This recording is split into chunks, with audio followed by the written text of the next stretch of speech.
बैंकों के साथ उपभोक्ताओं का रिश्ता कमजोर पड़ रहा है। बैंक ग्राहक अब ऊंचे रिटर्न के लिए जमा बैंक के बजाय म्यूचुअल फंड और इक्विटी मार्केट से दोस्ती कर रहे हैं। ग्राहक और बाजार की इस नई दोस्ती से बैंकों को जमा जुटाने में चुनौतियों का सामना करना पड़ रहा है। सभी कॉमर्शियल बैंकों का कासा रेशियो सितंबर 2023 में घटकर 40.5% पर आ गया, जो मार्च में 45 से ऊपर हुआ करता था मार्च 2022 में। सर, इस आदत का बाजार पर क्या असर दिखा? कासा बैंकों की सेहत का एक बड़ा महत्वपूर्ण पैरामीटर होता है, जिसे current account savings account ratio कहते हैं। बैंक की सेहत नापने के जो पैमाने हैं, अगर बैंक को किसी पैथोलॉजी में भर्ती किया जाए तो ये दिखाई देता है कि कौन से ऐसे अकाउंट्स हैं जिन अकाउंट्स पर बैंक को ब्याज देना पड़ता है और कौन से ऐसे अकाउंट्स हैं जिनके पैसे का इस्तेमाल करके वो कहीं रिटर्न ले सकता है। और कासा रेशियो बिगड़ना ये बता रहा है कि डिपॉजिट्स अब मूव कर रहे हैं बैंकों से बाहर और इक्विटी की तरफ जा रहे हैं, और बैंकों की सबसे बड़ी मुसीबत है। आपको याद होगा, पिछले साल मनी सेंट्रल की अलग अलग चर्चाओं में आपने सुना होगा कि कभी भी रिजर्व बैंक और वित्त मंत्रालय ने बैंकों से कहा था कि वो महंगे डिपॉजिट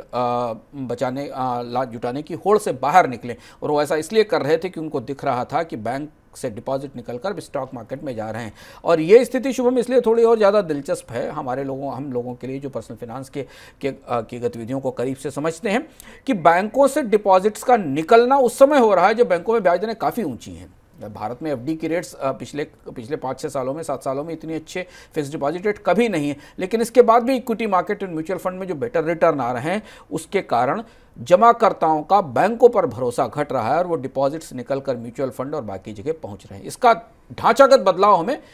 भारत के शेयर बाजार में दिखाई देता है।